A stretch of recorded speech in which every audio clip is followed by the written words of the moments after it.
Hey y'all, if you don't mind, click subscribe and click the like button, and we appreciate every one of y'all.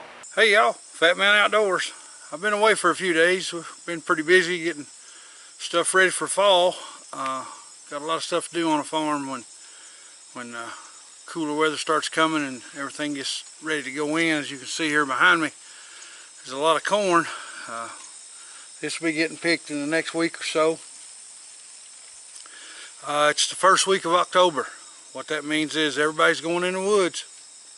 You know, there's already a few bow hunters in there, but now everybody's going, putting up their blinds, checking for rakes and tree rakes and for scrapes on the ground, and trying to find where deers are bedding up.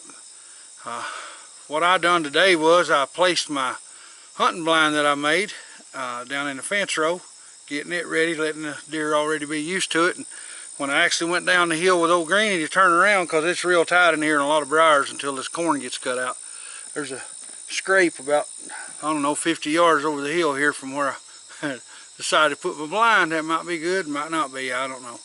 But I wanted to give you guys a quick look at it sitting in the fence row, and you can see how it looks and see how it blends in. I'm pretty proud of this thing. I think it done real well. I think it turned out great. I've got an office chair sitting in there so it'll be nice and comfortable.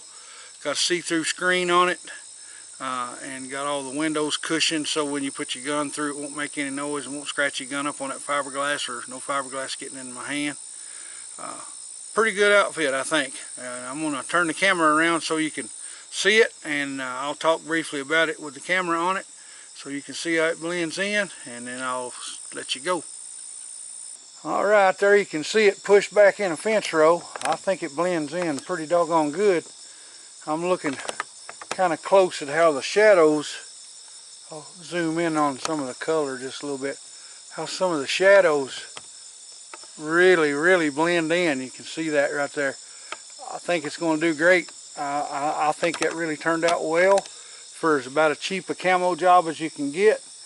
By my calculations, total what I've got in it, about $24. That's counting the paint, the hinges, the pipe insulation I use for a bump foam around the window, and the bolts that I put in at the bottom. I'm going to have to put in longer bolts. That's why that orange strap is tied to it right there. When I started down through here, I noticed some of the bolts were coming up out of the floor because I only used 1.5-inch bolts. I should have used 2.5 or 3-inch. So I'll make another pass down through here in a day or two, and when I do, I'll bring my impact driver and some 4 or 5 bolts to put in it so it'll be longer to hold it on there.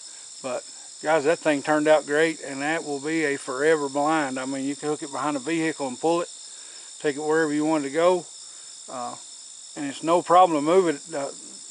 2 people can move it easily. 1 person can handle it, but where I put the axle toward the back, it makes it a little bit heavier on the tongue, so you have to kind of watch about straining yourself because it's going to have all the weight trying to shift to the front when you try to move it, especially if you're trying to stop when you're pushing it. But guys, I hope that's got a good idea of how that worked.